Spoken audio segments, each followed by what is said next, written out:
សួស្តីអ្នកទាំងអស់គ្នាខ្ញុំបាទ DC ស្វាគមន៍អ្នកទាំងគ្នាមកកាន់ការសម្ដែងរឿងជាលើកដំបូងក្នុងថ្ងៃនេះខ្ញុំនឹងនាំអារម្មណ៍អ្នកទាំងអស់គ្នាទៅទស្សនាជាមួយនឹងសាច់រឿងគំនូរជីវចលថ្មីមួយមកសម្រាយឲ្យបងប្អូនស្ដាប់លេងកម្សាន្តទាំងអស់គ្នាដែលនិយាយអំពីបិសាចមួយក្រុមបានបន្លំខ្លួនធ្វើជាសង្ឃខាងជេងដើម្បីទៅចម្លងធម៌នៅទិសខាងលិចជឿថាបងប្អូននឹងជក់ចិត្តដិតអារម្មណ៍ជាមួយនឹងសាច់រឿងដ៏កំប្លែងមួយនេះផងដែរមុននឹងចូលដល់វីដេអូយើងខ្ញុំសង្ឃឹមថាគ្នាយើងដែលមិនចិត្តអាក្រក់កុំភ្លេចជួយចុច Subscribe និងដាក់សញ្ញាកណ្ដឹងឲ្យ admin ម្នាក់មួយផងផ្ដើមនៅសាច់រឿងដំបូងរបស់យើងគឺយើងបានឃើញជាមួយនឹងទស្សនវិជ្ជានៅលើដងភ្នំមួយមានបរិសុទ្ធជាកសិករម្នាក់បានដើរនៅក្នុងព្រៃនោះយ៉ាងស្ងប់ស្ងាត់ស្រាប់តែដើរមួយសន្ទុះកលេចឆ្វេងកលេចស្ដាំក្រោយមកគេក៏បានឃើញជាមួយនឹងស្រមោលដ៏ខ្មៅងងឹតមួយស្ទង់នៅពីមុខវិញចឹងណាគ្នាយើងក៏ប៉ុន្តែអត់ដឹងថាជាស្រមោលអីនោះទេស្រាប់តែមួយសន្ទុះក្រោយមកស្រមោលនោះក៏បានក្រោកឈរតែម្ដងតាមពិតទៅវាគឺជាបិសាចជ្រូកព្រៃមួយមើលទៅគួរឲ្យខ្លាចខ្លាំងមែនទែនគណៈពេលនោះដែរកសិករក៏រត់យ៉ាងលឿនដោយមិនងាកក្រោយបន្តិចតែបិសាចជ្រូកនោះមិនតអន់ឯណាលើកលំពេងគប់បាក់ដើមឈើកាក់ពីមុខតែម្ដងហើយកសិករនោះភ័យខ្លាំងមែនទេហើយអាជ្រូកនេះមិនមកស្អីទេគ្នាយើងគឺមកប្លន់របស់របរគេហ្នឹងឯងស្អីក៏វាយកដែរគឺវាយកទាំងអស់តែម្ដងសូម្បីតែខោអាវរបស់កសិករក៏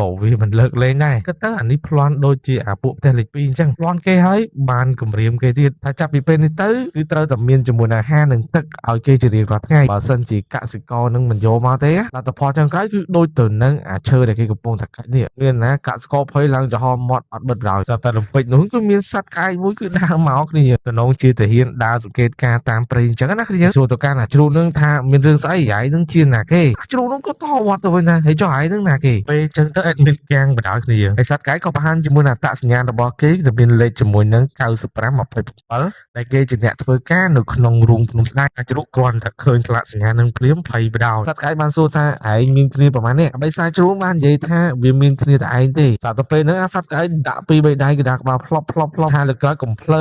ើឈប់ប្លន់គេនៅតាមទឹកដីបនវាទៀតលទ្ធផលចុងក្រោយហ្នឹងគឺអាសត្វក្អែកហ្នឹងប្រមូលអីវ៉ាន់របស់កសិករហើយនឹងអាជ្រូកហ្នឹងយកទាំងអស់តែម្ដងទុកតខាក្នុងឲ្យស្លៀកម្នាក់មួយស្ទុះក្រោយមកក៏លេចជាមួយនឹងវត្តមានសត្វកង្កែបមួយបានប្រាប់សត្វក្អែកហ្នឹងថាអាបិសាចជ្រូកហ្នឹងគឺជាមិត្តភក្តិបនវាទេគឺដល់លេងអាបិសាចជ្រូកហ្នឹងផងក្អែកក៏បានឃើញជាមួយនឹងស្លាកសញ្ញាដែលធ្វើការនៅក្នុង King Cave ហ្នឹងសត្វកង្កែបរបស់យើងគឺជាអ្នកធ្វើការនៅក្នុងផ្ទះបាយក៏លេចទៅមើលកន្លែង King Cave របស់យើងវិញឃើញថាមានឆ្នាំងរហូតដល់4នៅពីមុខរូងភ្នំហ្នឹងតែឆ្នាំងនីមួយៗគឺសម្រាប់ដាក់ជាមួយនឹងថាងជេងហើយនឹងកូនសិស្សរបស់ថាងជេងទាំង3រូបហ្នឹងឯងព្រោះអីក្រុមអាបិសាចហ្នឹងវាចាំចាប់ស៊ីសាច់ថាងជេងដើម្បីឲ្យជីវិតពួកវាអមតៈគ្នាយើងដោយសារតែថាងជេងនិងកូនសិស្សថាងជេងនឹងធ្វើដំណើរតាមផ្លូវហ្នឹងឯងហើយយើងក៏បានឃើញជាមួយនឹងវត្តមានរបស់អាជ្រូកហើយនឹងអាសត្វកង្កែបកំពុងតែជូនជាមួយនឹងអាចារ្យហ្នឹងរយៈពេល3ឆ្នាំហើយដែលកង្កែបធ្វើការនៅកន្លែងហ្នឹងគឺជូតអានឹងអត់ស្អាតទេហើយនៅក្នុងឆ្នាំហ្នឹងបើសិនជាអាកែបនឹងជូតអត់ស្អាតទេគឺវានឹងត្រឡប់ទៅផ្ទះវិញសារតែជូតយូរដែរគឺអត់ឃើញជ្រះអញ្ចឹងអាជ្រូកក៏សម្រេចចិត្តថាលោតទៅខាងក្នុងហ្នឹងដើម្បីយករោមបនគេហ្នឹងទៅជូតជាមួយនឹងឆ្នាំងហ្នឹងមានណាគ្នាយើងគឺស្អាតមែនទែនគឺវាជូតឡើងជ្រះអស់លីងបីជាវាប្រើជាមួយនឹងអារោមខាងក្រោយខ្នងវាអស់ហើយក៏វានៅតែប្រើជាមួយនឹងអារោមខាងក្បាលបនវាទៀតដែរមួយសន្ទុះក្រោយមកវត្តមានរបស់ស្ដេចខ្លាក៏បានចេញ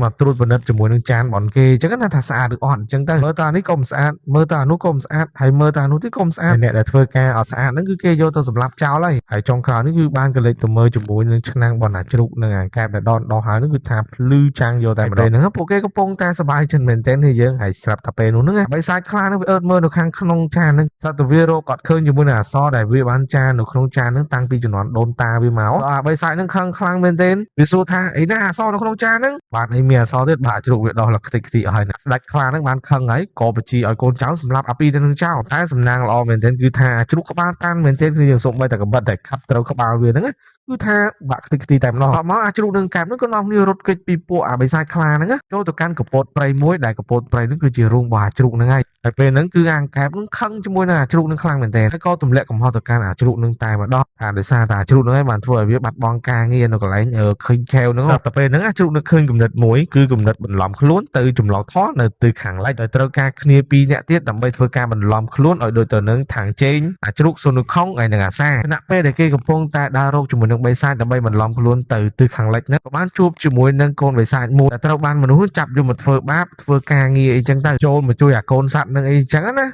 ជ្រុកបានធ្វើការគំរាមទៅកាន់មនុស្សប៉ុន្តែមនុស្សអត់ខ្លាចទេជ្រុកបានដាក់ម្ដាយកដាក្បាលរបស់អាសត្វកញ្ជ្រោងហ្នឹងនេះមិនបានលើគេចាប់បានអញ្ចឹងអាពិតទៅដោយសារតែកូនសត្វកញ្ជ្រោងហ្នឹងវាឃ្លានហើយវាក៏ចូលមកលួចរបស់ AKC អញ្ចឹងណាត្រូវបានមនុស្សហ្នឹងចាប់បានហើយក៏បង្ខំឲ្យវាធ្វើការងារទាំងអស់ហ្នឹងទៅជ្រុកថាឲ្យធ្វើអញ្ចឹងបាក់មុខបាក់មាត់របស់បិសាចហើយធ្វើជាបិសាចមិនឲ្យមនុស្សខ្លាចទៅជាខ្លាចមនុស្សវិញអាលប៉លយកជ្រុកថាមួយណាស្ដេចបនឯងអាកូនបិសាចហ្នឹងបានប្រាប់ឲ្យជ្រុកថាស្ដេចបនវាគឺងាប់បាត់ទៅហើយខ្ចីនៅក្នុងក្រុមបនវាគឺអត់មានអ្នកដឹកនាំទៀតទេអញ្ចឹងពួកវាក៏ធ្វើការបែកផ្លូវគ្នាតែម្ដងជ្រុកសួរថាអាណាគេសម្លាប់មេបងឯងកូនកញ្ជោបានប្រាប់ថាគឺជាស៊ុននូខុងជ្រុកសួរថាអាណាគេស៊ុននូខុងហើយមនុស្សក៏បានលូកមាត់ថាតែអត់ដឹងទេថាស៊ុននូខុងណាគេជ្រុកថាកុំចេះលូកមាត់អញមិនបានសួរឯងស្រាប់តែកលេចមកក្រោយវិញកូនកញ្ជោនឹងរត់បាត់ទៅដោយហើយជ្រុកក៏ឲ្យមនុស្សនិយាយបន្តមកថាស៊ុននូខុងនឹងគឺជាអ្នកណាតើអានេះមិនមែនចង់បន្លំធ្វើក្រុមពួកគេឲ្យអត់ស្គាល់គេទៀតមនុស្សក៏បានរៀបរាប់ប្រាប់ទៅកាន់ជ្រុកទាំងអស់តែម្ដងគ្រាន់តែនិយាយជាប់នឹងគឺថាជ្រុកនឹងអាង្កែបនឹងភ័យបដ ாய் បន្ទាប់មកមនុស្សក៏ចង់រកជាមួយនឹងក្មួយដើម្បីគួរឲ្យលឺក្នុងភូមិដើម្បីឲ្យអ្នកភូមិនឹងមកចាប់ជាមួយនឹងពួកអាបិសាចពីរក្បាលហ្នឹងអាង្កែបនោះបានសុំបរទៅកាន់មនុស្សក៏ប៉ុន្តែមនុស្សដើររួទៅមកដ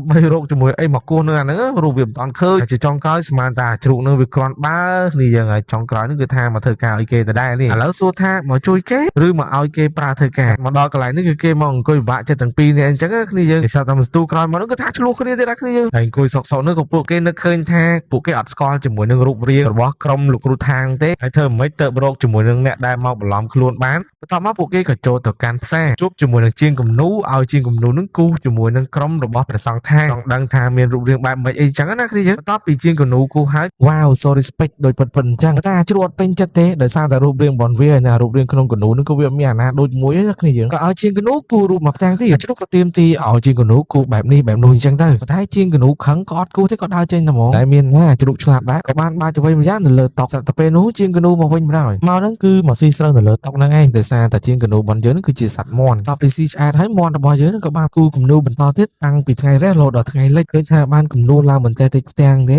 េជ្រុកនឹងអាងកែបហ្នឹងក៏បានធ្វើការបើកម្ដងមួយរហូតដល់រូបចុងក្រោយគឺស្អាតខ្លាំងមែនទែនទៅវាមិនមែនតែស្អាតអីទេគ្រាន់ថាវាស៊ីជាមួយនឹងរូបរាងរបស់ជ្រុកហើយនឹងអាងកែបហ្នឹងហើយទីបំផុតហ្នឹងគឺថាអាងកែបហ្នឹងបានរកជាមួយនឹងលបាំងមុខរបស់តាកប៉ោងមួយមកពាក់គឺថាដូចមែនទែនតមកពួកគេក៏បន្តដើររកជាមួយនឹងអ្នកដែលមានរូបរាងឬក៏ដូចទៅនឹងផ្ទាំងគំនូរបស់ពួកគេហ្នឹងណារកពេញមួយថ្ងៃថាគ្មានអ្នកណាដូចទេហើយពួកគេក៏សម្រេចចិត្តថាអង្គុយនៅមុខព្រះវិហារមួយសាក់ទៅពេលនោះគឺបានលឺសំឡេងចេញពីព្រះវិហារហ្នឹងបងងាយឡើងភ័យដល់ពេលកលេចមើលទៅគឺឃើញជាមួយនឹងកន្ទុយរបស់អាសត្វមួយដែលបក់រវេចអាសត្វមួយហ្នឹងមានឈ្មោះថាអ៊ីម៉ាថលប៉ុន្តែគណៈពេលហ្នឹងគឺគេបានលាតជាមួយនឹងរូបគំនូឃើញថាអាសត្វមួយហ្នឹងគឺវាស្តៀងទៅនឹងអាក្នុងរូបគំនូហ្នឹងខ្លាំងមែនទែនហើយពួកគេទាំងពីរក៏បានរៀបរាប់ជាមួយនឹងដំណើរដើមតងក្នុងការបន្លំខ្លួនធ្វើជាសង្ឃថាងនិងកូនសិស្សរបស់សង្ឃថាងដែលនឹងទៅចម្លងថននៅភាគខាងលិចគេគិតថាអ៊ីម៉ាថលហ្នឹងមិនទៅជាមួយទេសត្វតែកលេចមើលម្ដងទៀតបូមសប្រៃតែម្ដងគឺថាអាសត្វហ្នឹងទៅវិចបវិចលឿនខ្លាំងមែនទែនដោយសារតែអ៊ីម៉ាថលដឹងថាវាត្រូវការជាមួយនឹងសត្វស្វាមួយទៀតហើយអ៊ីម៉ាថលហ្នឹងក៏នាំពួកគេទៅជួបជាមួយនឹងអាសត្វស្វាហ្នឹងតែម្ដងតែអាសត្វស្វាហ្នឹងគឺវាមានលក្ខណៈថាដូច introvert អញ្ចឹងណាយើងវាខ្លាចគេអញ្ចឹងណាសារតែឪពុកម្ដាយបនវាត្រូវបានពួកបិសាចហ្នឹងសម្លាប់ពួកបិសាចហ្នឹងមានអីក្រៅពីពួកអា King Khel ហ្នឹងទេកន្លែងអាសត្វកែបធ្វើការដំបូងគ្នាឥឡូវនេះពួកគេបានមកដល់រូងភ្នំហើយគេក៏អង្គុយញ៉ាំអីលេងសិនអញ្ចឹងគ្នាយើងដោយសារតែអត់ដឹងថាស្វាហ្នឹងវាទៅណាពេលនោះក៏មានជាមួយនឹងទឹកអ្វីម្យ៉ាងធ្លាក់មកពីខាងលើគ្នាយើងហើយដល់ពេលវាកលេចទៅមើលវ៉ាគឺជាទឹកមាត់របស់អាសត្វស្វាហ្នឹងសោះបន្ទាប់មកពួកគេក៏បានបញ្ចុះបញ្ចូលអាសត្វស្វាហ្នឹងថាកុំខ្លាចអីពួកយើងទៅភាគខាងលិចដើម្បីយកគម្ពីរធម៌ដើម្បីឲ្យជីវិតរបស់ពួកយើងហ្នឹងអមតៈអីចឹងណាតែច្បាស់ណាស់ថាទៅខាងក្រៅនឹងជួបជាមួយនឹងមនុស្សច្រើនហើយអាស្វាហ្នឹងគឺវា introvert វាខ្លាចមនុស្សគ្នាអញ្ចឹងពួកវាក៏ព្យាយាមបញ្ចុះបញ្ចូលថាវាមិនអីទេដល់ចូលលើកទី1បានក៏បញ្ចុះបញ្ចូលលើកទី2ដោយម្ដងនេះមានទាំងកែបមានទាំងអាសត្វស្អីគេអាសត្វអ៊ីម៉ាថលហ្នឹងគ្នាឥឡូវយើងដាក់ឈ្មោះថាវាអាសាទៅចុះអាស្វាហ្នឹងថាធ្វើខាងក្រៅអាចជួបជាមួយនឹងសត្វស្វាញីឬក៏ពូជអម្បូររបស់អាសត្វគីងកុងហ្នឹងណាគ្នាយើងហើយគណៈពេលនោះដែរអាសត្វស្វាគ្រាន់តែឃើញជាមួយនឹងអាផ្លាកហ្នឹងវាយើងឲ្យគ្នាភ័យឡើងអស់ព្រលឹងដោយសារតែអាផ្លាកសញ្ញាហ្នឹងគឺជាមនុស្សដែលបានធ្វើការនៅ King Khel ហ្នឹងកន្លែងដែលសាលាពុកម្ដាយបនវាអញ្ចឹងណាអញ្ចឹងធ្វើវាភ័យខ្លាំងមែនទែនដោយសារតែការលួងលោមនិយាយអត់ស្ដាប់គ្នា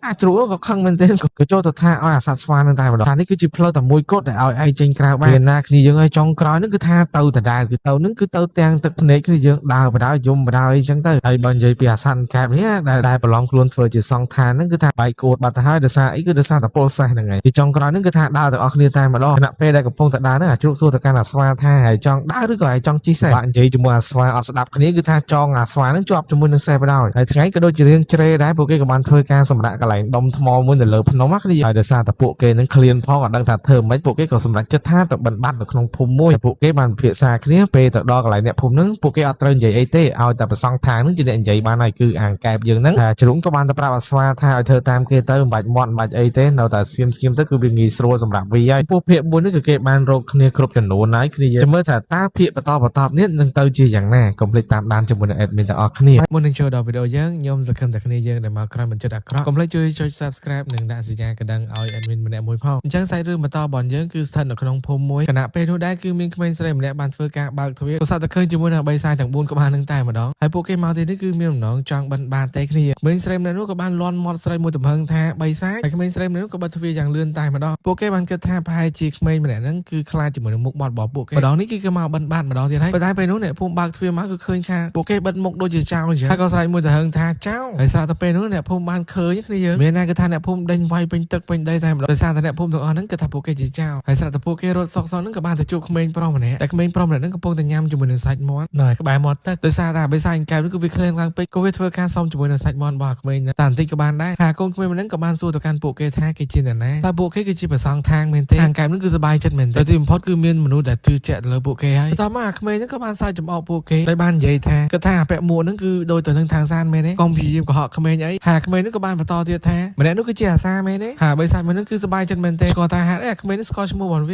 អាក្មេងហ្នឹងបាននិយាយថាអ្នកឯងគឺមិនដូចទៅនឹងអាសានោះទេព្រោះអីអាសាគឺមានជាមួយនឹងពុកចង្ការធំប៉ុន្តែបិសាចមួយនេះគឺអត់មានពុកចង្ការនោះទេអាក្មេងហ្នឹងបានបន្តទៀតថាសុនខុងត្រូវតែមានជាមួយនឹងដំបងពណ៌មាសស៊ូបាជ័យគឺត្រូវតែមានជាមួយនឹងរណោះហើយអាសាគឺជាអ្នកស្ពាយអីវ៉ាន់ហើយមួយទៀតអាសាគឺជាមនុស្សដែលនិយាយច្រើនមែនទេពេលប្រុសហ្នឹងគឺបានដើរមកជិតអាស្វាហើយបាននិយាយថាសុនខុងគឺមិនដែរយំនោះទេព្រោះអីសុនខុងគឺជាអ្នកកំចាត់បិសាចមួយសបកក្រោយមកហ្នឹងគឺថាអាក្មេងប្រុសត្រូវបានម្ដាយបនវាហៅទៅផ្ទះហើយព្រោះអីដល់ម៉ោងបាយល្ងាចហើយមុននឹងត្រឡប់មកវិញអាក្មេងប្រុសបាននិយាយថាព្រះសង្ឃគឺមិនអាចឆាន់សាច់នោះទេហើយវាក៏ធ្វើការញាត់សាច់មាន់ចូលមាត់វាទាំងអស់តែម្ដងឥឡូវពេលវេលារបស់យើងគឺរំកិលដល់ពេលយប់ហើយដោយសារតែពួកគេអត់ទាន់បានហូបអីអញ្ចឹងពួកគេក៏សម្មាសម័យរៀងៗខ្លួនអញ្ចឹងទៅអាងកែវហ្នឹងក៏បាននិយាយថាឃើញទេគឺគេអត់អាចកុហកក្មេងបានទេព្រោះអាជ្រួងងើបមកថាវាមិនជឿទេបន្ទាប់មកអាជ្រួងក៏បានដើរទៅចិត្តអាស្វាថាឲ្យនិយាយតាមវាមកនិយាយថាខ្ញុំគឺជាស្ដេចស្វាសុនខុងព្រោះគ្នាស្ទើរតែពេញមួយយប់ព្រលឹមឡើងហ្នឹងគឺថាអបិសាចកែវគឺលីជាមួយនឹងអណផងដំបងផងក៏ដូចជាប៉ែលមួយផងដែរស្រាប់ជួបជាមួយនឹងអបិសាចនេះគ្នាយើងដំបងហ្នឹងគឺថាជាបិសាចផ្សេងណាគ្នាយើងដល់ពេលមើលចុះមើលឡើងគឺអាសាទេមានបានមកពីណាទេគឺរោមរបស់អាស្វាហ្នឹងលេទៅមើលអាស្វាហ្នឹងជ្រូកហ្នឹងគឺថាឆ្លុះគ្នាមួយយប់ហើយគ្នាយើងបរៀនអត់ចេះតែមកអាជ្រូកហ្នឹងខឹងមែនទែនបរៀនអាស្វាមួយយប់គឺអត់ចេះទេអាពាក្យម៉ាំងគីឃីងទៅពេលអាកែមកសួរវាឆ្លើយថាកុងគីងអាជ្រូកស្ទើរតែចង់ស្លាប់ជាមួយនឹងអាស្វាហ្នឹងហើយក៏ប៉ុន្តែបានអាកែហ្នឹងបានខត់តហើយក៏ទលួងលោមអាស្វាហ្នឹងថាចាំគេជាអ្នកបង្រៀនវាក៏លេទៅមើលអាសាគឺបានជាមួយនឹងប៉ែលមួយតែអាជ្រូកគិតថាវាមិនតាន់គ្រប់គ្រាន់ទេដូចជានៅខ្វះអ្វីមួយយ៉ាងអាជ្រូកក៏បានយកដូនស្មោជាមួយចំពីរដុំហើយចងជាមួយនឹងស្បោងដើម្បីឲ្យអាសាហ្នឹងស្ពីក៏លេទៅមើលជាមួយនឹងអាស្វាហ្នឹងអាកែវិញអាកែនេះបរៀនអាស្វាម៉ាំងគីឃីងប៉ុន្តែទោះជាបរៀនវាយ៉ាងណាក៏វានៅតែនិយាយមិនចេញដែរនៅតែកុងគីងនៅនឹងកាត់មកដល់ពេលយប់ទៀតហើយគ្នាពួកគេទាំង4បានធ្វើដំណើរទៅដល់ព្រះវិហារដ៏ចាស់មួយហើយសង្ឃឹមថាទីនោះនឹងមានអីញ៉ាំទៅចុះបើសិនជាយប់នេះពួកគេអត់មានអីហូបទេពួកគេនឹងស្លាប់ទាំងអស់ពេលនោះពួកគេក៏សម្រេចចិត្តទៅគោះទ្វារតែម្ដងពេលនោះគឺលេចជាមួយនឹងវត្តមានព្រះសង្ឃដ៏ចំណាស់មួយអាងកែវក៏បានប្រាប់ទៅព្រះសង្ឃថាពួកគេជាអ្នកដំណើរមកពីទិសខាងកើតទៅទិសខាងលិចដើម្បីស្វែងរកគម្ពីរធម៌ប៉ុន្តែដោយសារតែឥឡូវនេះពួកគេឃ្លានខ្លាំងមែនទែនអញ្ចឹងហើយក៏សម្រេចចិត្តធ្វើការបិណ្ឌបាតនៅទីនេះតែម្ដងដោយសារតែព្រះសង្ឃក៏រៀនចំណាដែរហើយក៏ជាមនុស្សដែលធ្វើបុណ្យផងគាត់ក៏បាននាំពួកគេនឹងចូលទៅខាងក្នុងដើម្បីញ៉ាំអាហារកំពុងតែញ៉ាំសុខៗអាងកែវក៏ហូរទឹកភ្នែកហើយវាបាននិយាយថាវាធ្លាប់ធ្វើម្ហូបឲ្យគេញ៉ាំប៉ុន្តែពេលនេះគឺមានអ្នកដែលធ្វើម្ហូបឲ្យវាញ៉ាំហើយដូច្នេះវាពិតជារំភើបខ្លាំងមែនទែនខណៈពេលនោះដែរគឺព្រះសង្ឃបានសួរថាឯណាស្បោះរបស់ពួកគេបានប្រាប់ព្រះសង្ឃនៅចំណាស់នោះថាស្បង់ជីពររបស់គេនឹងគឺត្រូវបានពួកអបិសាចលួចបាត់ទៅហើយព្រះសង្ឃក៏តបទៅវិញថាគាត់មានជាមួយនឹងស្បង់ជីពរមួយចំបកគោទៅកាន់ព្រះសង្ឃថាហើយសង្ឃឹមថាព្រះសង្ឃថានឹងថែរក្សាវាឲ្យល្អព្រោះអីក៏ចាស់ហើយព្រឹកថ្ងៃបន្ទាប់ពួកគេក៏បន្តដំណើរចេញពីព្រះវិហារដ៏ចំណាស់មួយនោះហើយឆ្ពោះទៅទិសខាងលិចបន្តទៀតដើម្បីរកជាមួយនឹងគម្ពីរធម៌ដល់រហូតដល់អស់កម្លាំងពួកគេក៏សម្រាកនៅក្រោមដើមឈើមួយអាជ្រូកក៏បានឮសំឡេងអាសាហៅតែស្បង់ទី2លោកគ្រូត្រូវបានគេចាប់បាត់ទៅហើយអាជ្រូកគិតថាអាសាគឺកំពុងតែរៀនសម្ដែងឲ្យវាសម្ដែងឲ្យល្អទៀតទៅពេលនោះអាស្វាក៏មកប្រាប់បន្ថែមទៀតថាលោកគ្រូគឺត្រូវបានគេចាប់យកទៅហើយក៏លេទៅមើលអាកែបនយើងវិញឥឡូវនេះកំពុងតែជាប់ចំណងនៅពីលើឆ្នាំងស៊ុបមួយដែលគេកំពុងតែដាំទឹកដើម្បីធ្វើការចំអិនម្ហូបមិនចំអិនម្ហូបអីគឺចំអិនព្រះសង្ឃថាងខ្លាំងៗហ្នឹងពេលនោះអាកែគឺភ័យខ្លាំងមែនទែនហើយវាក៏បានប្រាប់ទៅកាន់ពួកអបិសាចថាវាមិនមែនជាព្រះសង្ឃថាងនោះទេវាគឺជាជនបន្លំខ្លួននោះទេហើយវាខំប្រឹងលៀនដាត់ភ្លឹប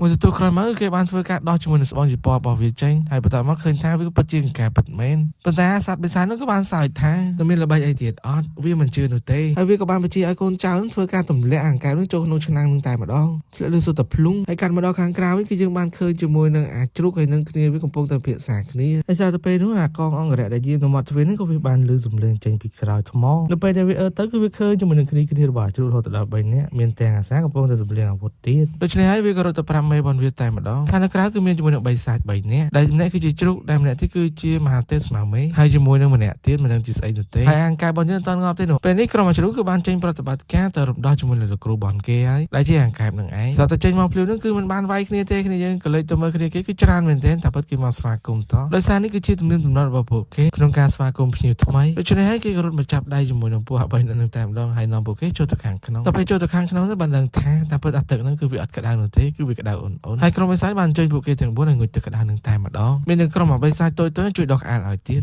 លយកោតសេរីបន្ទាប់ពីមួយទឹកបានស្អាតហើយពួកគេក៏ចេញមកវិញដោយមានជាមួយនឹងរបស់របរមកវិញផងដែរដោយអាស្វាមានជាមួយនឹងអាមួកមកកត់នេះមានអាស្នែងពីខាងលើនិងគេហៅអីទេចំណែកអាសាគឺមានជាមួយនឹងដំបងថ្មីក៏ដូចជាខ្សែកងកម្មផងដែរធ្វើឲ្យអង្គការនោះខឹងខ្លាំងមែនទែនដោយសារវាចំណែនគេគ្នាវាមានបានអីសោះដើរបណ្ដាឆ្លុះគ្នាបណ្ដាអញ្ចឹងទៅហើយអាស្វាដល់តែខ្លួនឯងដើរត្រង់ណានោះទេឲ្យដូចជនសូនឧខុងអាចជ្រូកក៏ហៅអាស្វាឲ្យដើរខាងមុខហើយដើរលីដបងមកគឺដូចសូនឧខុងហើយពួកគេក៏បន្តដំណើរទៀតទៅទិសខាងលិចដើម្បីរកគម្ពីរថ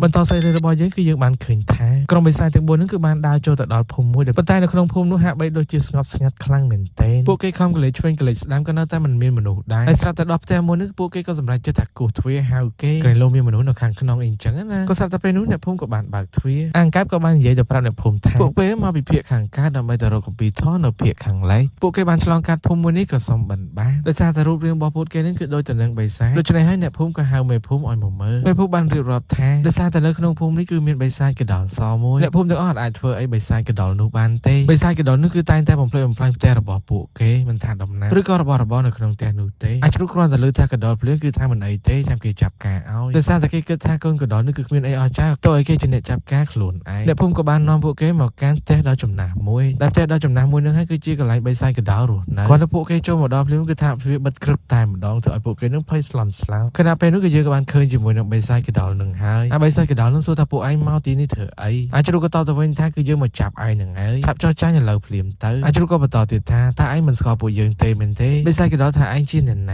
សូម្បីតែជ្រូកឲ្យអាស្វាណែនាំខ្លួនក៏គេមិនស្គាល់ដែរបិសាចកដោលក៏បានសួរទៅកាន់ពួកគេថាបើថាមិនវាយគ្នាទេពួកឯងចេញទៅក្រៅទៅពេលនោះអាសាក៏ស្ទុះវឹងទៅវាយជាមួយនឹងអាបិសាចកដោលនឹងក៏ប៉ុន្តែត្រាកដោលនឹងដាក់មួយកែងសន្លប់បាត់ហើយអាចជ្រូកក៏បន្តវាយទៀតវាយចុះវាយឡើងគឺវាយគេមិនត្រូវនោះទេក៏ស៊ីមួយដៃរបស់គេវិញចំណែកអាស្វាមិនទាន់បានវាយផងក៏ត្រូវមួយដៃដែរសំណាងអាក្រក់របស់អង្កែបក៏ត្រូវមួយជង្គង់សន្លប់ទៅពេលនោះបិសាចកដោលខឹងខ្លាំងមែនទេដោយសារតែអង្កែបនឹងបានហៅវាថាកដោលវាមិនរងនឹងចាក់សម្លាប់អង្កែបក៏ប៉ុន្តែអាចជ្រូកមកចាប់តាន់ហើយមិនដឹងជាស្អីទេអង្កែបនោះទៅវាយគេគ្មានឈឺអីមិនទេក៏ត្រូវបិសាចកដោលនឹងធាក់ឲ្យប៉ាំងទៅសន្លប់ម្ដងទៀតបិសាចកដោលនឹងក៏បំរុងនឹងវាយជាមួយនឹងអាជ្រូកហើយក៏ប៉ុន្តែបានអាស្វារត់មកបុកតាន់តែបុកនេះគឺមិនធម្មតាទេគឺជាប់ជាងទាំងពីរអ្នកតែម្ដងអាកដោលមិនសូវអីទេខ្លាំងអាជ្រូកនឹងគឺថាទៅវិចមុខវិចមាត់អស់ហើយប៉ុន្តែជាចុងក្រោយនោះពួកគេក៏បានចាប់ជាមួយនឹងអាកដោលនឹងបានសម្រេចក៏ប៉ុន្តែមិនបាច់មើលមុខពួកគេទេពេលនោះគឺថាអ្នកភូមិអរខ្លាំងមែនទេបន្ទាប់មកអ្នកភូមិក៏បានឲ្យជាមួយនឹងអំណោយខ្លះៗទៅកាន់ពួកគេដូចជាស្បែកជើងនំនែកចំណេញចំណុចដើម្បីបន្តដំណើរតទៅមុខទៀតក្នុងការបន្តដំណើររបស់ពួកគេនឹងគឺយើងឃើញថាមានកូនបិសាចមួយបានលួចមើលគេពីលើប៉ុន្តែយើងអត់ដឹងថាជាកូនចៅរបស់ពីណាទេដល់មកដល់ពាក់កណ្ដាលផ្លូវពួកគេក៏បានជួបជាមួយនឹងបុរសចំណាននិងស្ត្រីចំណាស់ម្នាក់ជាមួយនឹងក្មេងតូចផងដែរពួកគេក៏បានចែករំលែកជាមួយនឹងចំណីអាហារទៅឲ្យពួកគាត់កាត់មកដល់កន្លែងបិសាចឆ្កែវាគឺថាកូនចៅរបស់គេបានមកប្រាប់ថាមានព្រះសង្ឃ4នាក់នៅខាងក្រៅនៅក្នុងនោះក៏មានជាមួយនឹងស្ដេចស្វាផងដែរបិសាចឆ្កែស្មានថាពួកហ្នឹងគឺជាពួក fake ឬក៏ពួកខ្លែងខ្លាយអញ្ចឹងណាដោយសារតែការពិភាក្សាមុនហ្នឹងគេបានជួបជាមួយនឹងព្រះសង្ឃທາງម្ដងហើយតើគេគិតថាពួកគេទាំង4នេះគឺជាជនបន្លំហើយពួកគេក៏ប្រយុទ្ធគ្នាធ្វើឲ្យបិសាចឆ្កែហ្នឹងស្លាប់បាត់ទៅចំណែកបងប្អូនបិសាចឆ្កែហ្នឹងចេញពីបន្ទប់ទៅក៏បានឃើញបងខ្លួនឯងត្រូវគេសម្លាប់ហើយក៏ដាក់មេប្រូចហ្នឹងរត់បាត់ទៅក៏លេចទៅមើលអាជ្រូកយើងវិញពួកគេបានដើរដល់ផ្លូវបំបែកមួយដែលម្ខាងគឺទៅផ្ទះអាជ្រូកហើយម្ខាងទៀតគឺទៅរកគម្ពីរធម៌ប៉ុន្តែដោយសារអាជ្រូកហ្នឹងគិតថាគេមិនតាន់ទៅផ្ទះទេគេចង់ទៅរកគម្ពីរធម៌សិនក៏ប៉ុន្តែអង្កែបក៏បានប្រាប់ថាមិនអីទេយើងអាចស្នាក់នៅទីនេះសិនមួយថ្ងៃបានដូច្នេះពួកគេក៏បានចូលទៅកាន់ផ្ទះរបស់អាជ្រូកតែម្ដងម្ដាយអាជ្រូកមិនដឹងថាអ្នកណាទេមកស្ទង់ខ្មៅខ្មាស់អាជ្រូកក៏ប្រាប់ថាគឺជាគេអាជ្រូកក៏បានចែករំលែកជាមួយនឹងអាហារខ្លះៗទៅកាន់បងប្អូនរបស់គេនិងគ្រួសាររបស់គេពេលនោះម្ដាយអាជ្រូកក៏បានសួរគេថាឯងបានរបស់ទាំងនេះមកពីណ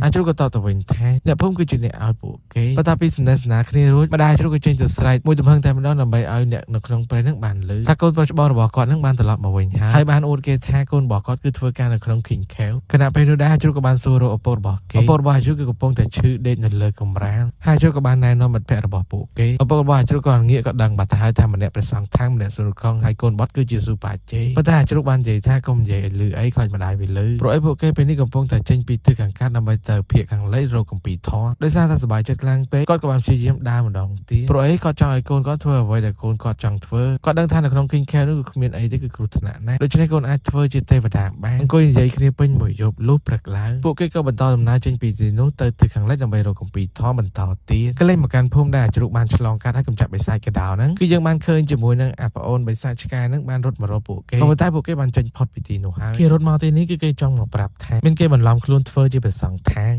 ក៏លេងមកមើលជាមួយនឹងក្រុមអាជ្រូកវិញគឺគេបានឆ្លងកាត់ជាមួយនឹងភ្នំជាច្រើនជាមួយនឹងវាលខ្សាច់ក៏ដូចជាភ្នំទឹកកកឡើងភ្នំចុះភ្នំច្រើនតង់មែនទែនរហូតពួកគេបានមកដល់ព្រះវិហារមួយហើយយើងក៏បានឃើញថាជាមួយនឹងកូនបិសាចដែលលួចមើលគេកាលពីមុនណាគឺជាកូនចៅរបស់បិសាចធំនេះទេឥឡូវខ្ញុំដាក់ឈ្មោះអាបិសាចណាអាបិសាចចាំលឿនបន្ទាប់មកវាក៏បានប្រាប់ជាមួយនឹងកូនចៅវាឲ្យរៀបចំកន្លែងនេះគឺដូចជាកន្លែងទេវតាមួយសន្ទុះក្រោយមកក្រុមអាជ្រូកក៏បានដើរមកដល់មាត់ទ្វារហើយក្រុមទេវតាខ្លាំងៗទៅនោះគឺបានសន្លឹងសន្លក់មុខគេតែម្ដងទេវតាអាណាមុខដូចឈួតចឹងគ្នាយើងចេញមកមុខឡើងកញ្ញើចឹងមើលទៅលើក៏មានអាអ្នកមុខកញ្ញើមើលទៅក្រោមក៏មានអាមុខកញ្ញើមើលទៅណាក៏សិតតែមុខកញ្ញើចូលមកគេចង់ធ្វើមិនហ្នឹងហើយពេលហ្នឹងគឺយើងបានឃើញជាមួយនឹងព្រះយូឡៃខ្លាំងៗបានសួរទៅកាន់ពួកគេថាឯងគឺជាព្រះសង្ឃថាហើយនឹងកូនសិស្សរបស់ឯងមែនទេអង្កែក៏បានឆ្លើយទៅវិញថាពិតមែនហើយអង្កែក៏បានសួរទៅកាន់ព្រះយូឡៃថាហេតុអីក៏ស្គាល់ពួកគេកូនចៅរបស់ព្រះយូឡៃខ្លាំងៗក៏បាននិយាយថាហេតុអីមិនដឹងបើគាត់ជាព្រះយូឡៃគ្រាន់តែឮព្រះយូឡៃព្រាមហ្នឹងអាជ្រូកក៏សុំចេញទៅក្រៅមកផ្លេដោយសារតែពួកគេនឹងមិនទាន់ជឿថានឹងគឺជាព្រះយូឡៃនោះទេព្រោះឯពួកគេគិតថាគេមិនទាន់ដល់ភាគខាងលិចនោះទេតែនេះគឺជាព្រះពុទ្ធមែនទេពួកគេក៏សម្រេចចិត្តចូលទៅវិញគេថាគ្រាន់តែចូលទៅសួរនាំយកទៅគម្ពីរហើយចេញទៅវិញទៅបានហើយមិនបាច់និយាយច្រើនអីនោះទេបន្ទាប់មកពួកគេក៏ចូលទៅគោរពព្រះយូឡៃហើយព្រះយូឡៃខ្លាំងៗបានសួរគេថាតើពិតទៅពួកគេត្រូវមកដល់ថ្ងៃស្អែកនោះទេហេតុអីក៏ពួកគេមកដល់ថ្ងៃនេះលឿនម្ល៉េះក្រុមប្រសង់ທາງពិតគេមកដល់ថ្ងៃស្អែកប៉ុន្តែក្រុមប្រសង់ខាងថ្ងៃខ្លះនេះគឺគេមកដល់លឿនចឹងណាអង្គការក៏ប្រាប់ទៅកាន់ព្រះយូឡៃថាគេធ្វើដំណើរទាំងយប់ទាំងថ្ងៃដូច្នេះហើយទើបគេមកដល់មុនការកំណត់ព្រោះតែគេចង់បានគម្ពីរមួយសន្ទុះក្រោយមកគឺអាទេវតាខ្លាំងៗវាកដាស់ទៅចេញកតុយមកពេលនោះក្រុមអាជ្រូកក៏បានដឹងថាពួកគេគឺជាទេវតាខ្លាំងៗដោយសារតែបែកការហើយអាបិសាចនឹងក៏បានប្រែកាឡាទៅជាអាបិសាចចាំលឿងវិញហើយគ្រប់បិសាចទាំងអស់ក៏ប្រែកាឡាមកដូចដើមវិញពេលនោះអាបិសាចនោះខ្លាំងមែនទេក៏ទាញដំបងបងសូននោះខំនឹងមកវាយក្បាលខំហើយវាសួរថានេះគឺជាដំបងមាសនឹងមែនទេដំបងមាសណាវាយបាក់អញ្ចឹងពេលនោះអាជ្រូកក៏ហក់មកវាយជាមួយនឹងអាបិសាចចាំលឿងនឹងក៏ប៉ុន្តែមកវាយគេដូចមកអេះខ្នងគេអញ្ចឹងគ្មានឈឺអីមិនតិចទេគេលេចទៅមើលអង្កែបវិញគឺថាគេស្រាតកៅអៅចេញគ្នាយ៉ាងហ្នឹងមិនមែនជាប្រសងឋានទេគឺជាអង្កែបសតបន្ទាប់មកពួកគេក៏បោះពួកនឹងចេញក្រៅទាំងអស់តែម្ដងដោយសារតែគេដឹងថាពួកនឹងខ្លាំងខ្លាយហើយពួកគេក៏បន្តដំណើរទៅមុខទៀតក៏បានជួបជាមួយនឹងអ្នកភូមិហើយអ្នកភូមិក៏បានសួរថាជាប្រសងឋានហើយនឹងកូនសិស្សរបស់ប្រសងឋានមែនទេនារីម្នាក់នឹងស្គាល់ពួកគេគឺដោយសារអបិមេភូមិដែលឲ្យកំចាត់កណ្ដាលសនឹងគឺជាបងប្អូនរបស់ពួកគេអ្នកភូមិក៏ធ្វើការគោរពទៅកាន់ពួកគេដោយគោលបំណងគឺចង់ឲ្យពួកគេនឹងជួយក្មេងៗនៅក្នុងភូមិមួយសន្ទុះក្រោយមកក៏លេចជាមួយនឹងវត្តមានអបិសាចខ្លាគ្រាន់តែចេញមកព្រលឹងគឺវាបាននិយាយថាវាត្រូវការក្មេងបន្ថែមអបិសាចខ្លានឹងគឺជាកូនចៅរបស់អបិសាចចាំលឿងមុនហ្នឹងគ្នាពេលនោះគឺវានាំគ្នាចាប់ជាមួយនឹងក្មេងៗបំរុងនឹងចាប់ក្មេងមួយទៀតហើយអាជ្រូកក៏បានចេញមកតន់ហើយវាបានប្រាប់ទៅអាការបិសាចខ្លាថាឯងមិនអាចប៉ះជាមួយនឹងក្មេងស្រីនេះសូម្បីតែមួយសរសៃសក់មិនទាន់បានបញ្ចេញបែកគុណផងត្រូវមួយជើងបនគេសន្លប់បាត់ហើយគណៈពេលនោះដែរអាស្វាក៏ហក់ទៅវាយជាមួយនឹងអបិសាចខ្លាប៉ុន្តែអបិសាចខ្លាចាប់អាសាក៏លោតធាក់ក៏ប៉ុន្តែពួកគេអាចធ្វើអីទៅលើអបិសាចខ្លានឹងបានទេក៏ត្រូវបានអបិសាចខ្លានឹងវាយឲ្យសន្លប់ទៀតអបិសាចខ្លានឹងក៏ប្រមាថទៅកាន់អាជ្រូកតែម្ដងទោះបីជាអាកែបទៅសុំបោឲ្យដល់លេអាជ្រូកនឹងក៏គេមិនដោះលែងដែរចុងក្រោយនឹងគេបានបង្ហាញថា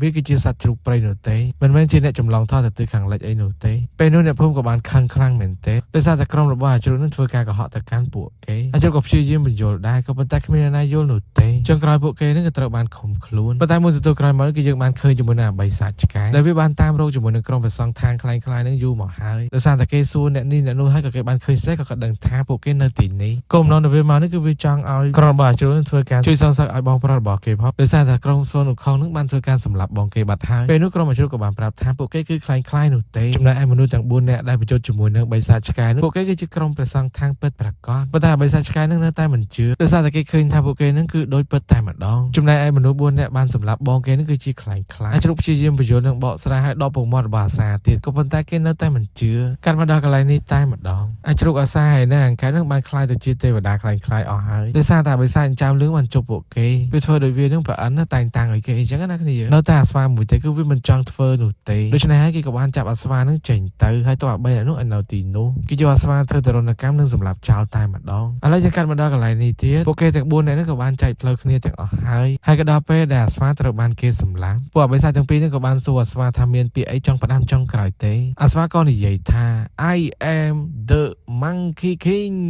សម្លេងដែលលើចេញពីចលងភ្នំនឹងក៏លើទៅដល់អាចជ្រូកហើយក៏បន្តលើទៅដល់អាសាហើយនឹងអាកង្កែបផងដែរក៏ប៉ុន្តែសំណាងល្អមែនទែនគឺអាបិសាចឆ្កែនឹងគឺវានៅចិត្តអាស្វានឹងក៏វាឡើងមកវាយជាមួយនឹងអាបិសាចគោទាំងពីរនៅតែម្ដងអាបិសាចឆ្កែនឹងគឺខ្លាំងមែនទែនគឺមួយអាចទប់ទល់រហូតដល់10ប៉ុន្តែมันបានយូរប៉ុន្មានផងក៏ត្រូវបានអាបិសាចគោទាំងពីរនឹងក៏វត្តគេធ្លាក់ជ្រោះបានពេលនោះគឺយើងបានឃើញថាអាជ្រូកក៏មកជួយអាស្វាដែរអាបិសាចគោមួយនេះវាអុកក្បាលជាមួយអាជ្រូកវាអត់ដឹងថាអាជ្រូកក្បាលតាន់ហើយចុងក្រោយនឹងពួកក្បាលទាំងពីរក៏ប៉ុន្តែអាជ្រូកអត់ស្លាប់ទេវាស្លាប់វិញកំពុងតែសប្បាយចិត្តនឹងគឺថាអាបិសាចគោមួយទៀតវាឡើងពីជ្រុះមកវិញចាប់រត់ក៏អាជ្រូកចង់ងាប់ហើយខណៈពេលនោះដែរអាសាក៏ចេញមកវាយជាមួយនឹងអាបិសាចគោនឹងមួយដុំថ្មក៏ប៉ុន្តែដូចជាវាយគេអត់ឈឺសោះប៉ុន្តែអាបិសាចគោនេះគឺអត់សំណាងល្អទេត្រូវអាជ្រូកអុកក្បាលមួយគឺសន្លប់តែម្ដងក៏ទៅក្បាលអាជ្រូកតាន់ខ្លាំងមែនទែនអុកសើក្បាលគោធ្វើអាបិសាចគោនឹងបែកពពុះមាត់ខ្សឹលបន្តមកទៀតពួកគេបានភាសាគ្នាបន្លំខ្លួនទៅជួយក្មេងៗដោយបានលួចជាមួយនឹងឈុតរបស់អាបិសាចចាំលឿងមកពាក់ពេលនោះពួកគេក៏ល្អិលចោលតាមចដាក៏រហូតមកដល់កន្លែងគុកនឹងតែម្ដងពួកអាអ្នកយាមគោនឹងក៏ឆ្ងល់ខ្លាំងមែនទែនថាមិនមេវាចោះមកលើអញ្ចឹងប៉ុន្តែក្រុមអាជ្រូកបាននិយាយថាវាមិនអីទេហើយគេក៏បញ្ជាឲ្យអាពួកហ្នឹងបើកទ្វារគុកបន្តមកពួកគេក៏បាននាំក្មេងៗចេញមកក្រៅតែសំណាងមិនល្អក៏បានជួបជាមួយនឹងអាបិសាចខ្លាប៉ុន្តែអាបិសាចខ្លានេះវាមើលមេវាអត់ស្គាល់ទេពេលនោះក្រុមអាជ្រូកក៏បាននាំក្មេងៗទៅផ្លូវខាងផ្សេងហើយវាឆ្ងល់ថាហេតុអីបានស្ដេចបានវាដើរតាមផ្លូវនោះប៉ុន្តែដោយសារតែអង្កែបនោះវាដឹងថាហ្នឹងគឺជាក្រុមអាជ្រូកនឹងឯងទៅវាមកជួយនិយាយបង្រៀងដែររហូតដល់ពួកគេចេញក្រៅបានសម្រេចក៏លេចទៅមើលអាបិសាចចាំលឿងកំពុងតែងុយទឹកនៅពេលដែលវារកឈុតកៅអៅបានវាមកពាក់គឺថាបាត់ទៅហើយពេលនោះគឺវាចេញមកជួបជាមួយនឹងអាបិសាចខ្លាវាសួរថាអាបិសាចខ្លានឹងធ្វើការមួយវារាប់ឆ្នាំវាក៏មិនស្គាល់មុខវាបិសាចចាំលឿងខាងខ្លាំងពេកក៏សម្លាប់បិសាចខ្លានឹងចោលទៅក៏លេចទៅមើលអាស្វាជ្រូកនៅអាសាវិញកំពុងតែរត់ពីលើភ្នំមិនតាន់ផុតនោះទេហើយក្រុមរបស់អាបិសាចចាំលឿងនឹងក៏រត់តាមដេញពីក្រោយផងដែរនៅពេលនេះអាជ្រូកក៏សម្រេចចិត្តថាឲ្យពួកគេរត់ទៅមុនទៅឲ្យគេជាអ្នកទប់ទល់แล้วគេបានប្រាប់អាស្វាថាគេមានជាមួយនឹងអាតូម៉ែតមួយប៉ុន្តែគេអត់ដែលប្រើនោះទេពេលនោះគេក៏បានផឹកជាមួយនឹងទឹកនៅក្នុងឃ្លោករួចចងខ្សែបង្កដូចជាអ្នកក្លាហានអញ្ចឹងនិយាយពីថាត្រង់កន្លែងហ្នឹងអាជ្រូកក៏សេរីយោតែម្ដងអាបិសាចចាំលឿងបានប្រាប់អាជ្រូកថាឆាប់ឲ្យក្មេងមកវាមកអាជ្រូកបានតបដោយសេចក្តីអង្អាចថាបើឯងចង់បានក្មេងទៅនោះលុះត្រាតែឯងឆ្លងកាត់សាកសពយើងជាមុនសិនខណៈពេលនោះដែរអាជ្រូកក៏បានបញ្ចេញជាមួយនឹងអាតូម៉ែតតែម្ដងអាតូម៉ែតមួយនេះគឺធ្វើឲ្យខ្លួនរបស់អាជ្រូករីកធំជាងមុននិយាយរួមទៅឡើងប្រព័ន្ធគេប្រព័ន្ធឯងហើយអាជ្រូកក៏មានជាមួយនឹងកម្លាំងពិសេសផងដែរដោយអាជ្រូកបានធ្វើការវាយប្រហារទៅកាន់កូនបិសាចទាំងអស់នោះដួលទាំងអស់តែម្ដងនៅសល់តែបិសាចចាំលឿងមួយទេគឺវានៅធម្មតាពេលនោះអាជ្រូកក៏បានស្ទុះទៅវាយគេប៉ុន្តែវាយគេអត់ឈឺទេអាបិសាចចាំលឿងនោះគឺវាកិច្ចលឿនខ្លាំងមែនទែនទោះបីជាអាជ្រូកក្បាលតាន់ប៉ុណ្ណាក៏អុកជាមួយនឹងក្បាលវាក៏វាមិនខ្ចីជ្រៅដែរចុងក្រោយអាជ្រូកក៏ត្រូវបានគេអុកក្បាលបុកទៅនឹងភ្នំសន្លប់បាត់តែម្ដងបិសាចចាំលឿងម្រងនឹងសម្លាប់ជាមួយនឹងអាជ្រូកហើយអាកង្កាននោះក៏បានរត់មកហើយសូត្របាលីដូចទៅនឹងអាជ្រូកសូត្រដែរហើយស្រាប់សន្ទុះក្រោយមកក៏ចូលទៅខាន់ខ្លួនរបស់អាជ្រូកបាត់ទៅសិតតែពេលនោះធ្វើឲ្យអាជ្រូកមានកម្លាំងកាន់តែខ្លាំងបន្តទៀតមានន័យថាមនុស្សពីរនាក់នៅក្នុងរឿងកាយតែមួយបន្ទាប់មកពួកគេទាំងពីរក៏រួមកម្លាំងគ្នាវាយជាមួយនឹងបិសាចចាំលឿងដែលអង្កែបគឺប្រើជាមួយនឹងអណ្ដាតអាជ្រូកប្រើជាមួយនឹងចង្កូមប៉ុន្តែយ៉ាងណាក៏ដោយក៏ត្រូវគេវាយទួទៀតដែរប៉ុន្តែមិនអីទេពួកគេនៅតែក្រោកបន្តវាយជាមួយនឹងបិសាចចាំលឿងនឹងបន្តទៀតពួកគេវាយចុះវាយឡើងរាប់ម៉ោងទៅហើយប៉ុន្តែនៅតែយកមិនឈ្នះជាមួយនឹងអាបិសាចនឹងទៀតជាចុងក្រោយនឹងក៏ត្រូវបានគេចាប់អណ្ដាតចាប់បោកទៅមកឡើងទួសាច់ទាំងពីរនាក់នឹងតែម្ដងរូបកាយតែមួយក៏ប៉ុន្តែក្នុងនឹងគឺមានមនុស្សពីរប៉ុន្តែមួយសន្ទុះក្រោយមកគឺធ្លាក់ជាមួយនឹងអាសាហើយនឹងអាស្វាចូលក្នុងខ្លួនគេអញ្ចឹងធ្វើឲ្យរូបកាយរបស់គេតែមួយប៉ុន្តែជីវិត4អាបិសាចនឹងអាចធ្វើអីគេបានទេដោយសារតែចាប់ខាងនេះគឺនៅខាងនោះដោយសារតែអាបិសាចចាំលឿងនឹងវាខឹងខ្លាំងពេកវាក៏បំលែងដំបងរបស់វានឹងទៅជាធម្មពលហើយស្រូបចូលខ្លួនរបស់វាហើយចុងក្រោយពួកគេនឹងក៏ហោះបុកគ្នាដូចជាផ្កាយដល់កន្ទោលបុកជាមួយនឹងភ្លើងទៀនអញ្ចឹងនៅពេលដែលពួកគេហោះបុកគ្នានឹងយើងក៏លេចទៅមើលខាងក្នុងយើងបានឃើញថាកន្លែងហ្នឹងគឺខ្ញុំមើលអត់យល់ទេឃើញថារូបកាយរបស់អាជ្រូកកំពុងតែរត់សុកសក់នឹងក៏ចេញជារូបរាង4តែម្ដងហើយពួកគេបានសម័យឃើញខ្លួនឯងការពីអតីតកាលតស៊ូខ្លាំងមែនទែនរហូតដល់ពួកគេឈានដល់ចំណុចមួយនេះកាលពីមុនធ្លាប់តែត្រូវគេសើចចំអកមើលងាយមើលថោកគ្មានការងារធ្វើអ្នកខ្លះក៏រស់នៅក្នុងភាពឯកាភាពឈឺចាប់ប្រត់ប្រាស់គ្រួសារដូចជាអាស្វាជាដើមប៉ុន្តែឥឡូវនេះគឺធ្វើឲ្យពួកគេក្លាហានខ្លាំងមែនទែនរហូតដល់វាយជាមួយនឹងអាបិសាចនឹងចេញមកក្រៅពេលនោះអាបិសាចចាំលឿងក៏ប្រែខ្លាយទៅជាក្មេងម្នាក់តាមពិតតែអាក្មេងមួយនឹងវាបានលួចហាត់គម្ពីររបស់ទេវតាម្នាក់ក៏ធ្វើឲ្យវានឹងបែកកម្មដ្ឋានអញ្ចឹងទៅយើងក៏លេចទៅមើលជាមួយនឹង4នាក់នេះវិញពួកគេទាំង4ក៏បានប្រែខ្លាយទៅជារូបរាងពិតដែលជាសត្វធម្មតារស់នៅតាមធម្មជាតិរបស់រៀងខ្លួនវិញមួយរយៈក្រោយមកយើងបានឃើញជាមួយនឹងវត្តមានរបស់ស៊ុនអ៊ូខុងព្រះសង្ឃថាងអាសាហើយនិងជូប៉ាជេដែលពួកគេបានធ្វើដំណើរឆ្លងកាត់ភ្នំមួយដែលមានអាជ្រូកកំពុងតែរស់នៅទីនោះពេលនេះអាជ្រូកគឺបានឃើញជាមួយនឹងមុខមាត់ពិតរបស់ស៊ុនអ៊ូខុងជូប៉ាជេហើយកូនបិសាចជ្រូកនោះក៏បានរត់ចូលព្រៃបាត់ទៅក៏លេចមកមើលកាន់អ្នកភូមិបានយើងវិញពួកគេតែងតែអុជធូបបន់ស្រន់ជាមួយនឹងរូបសំណាករបស់ក្រុមបិសាចទាំង4យើងតែមិនមែនជាព្រះសង្ឃថាងពិតប្រាកដនោះទេ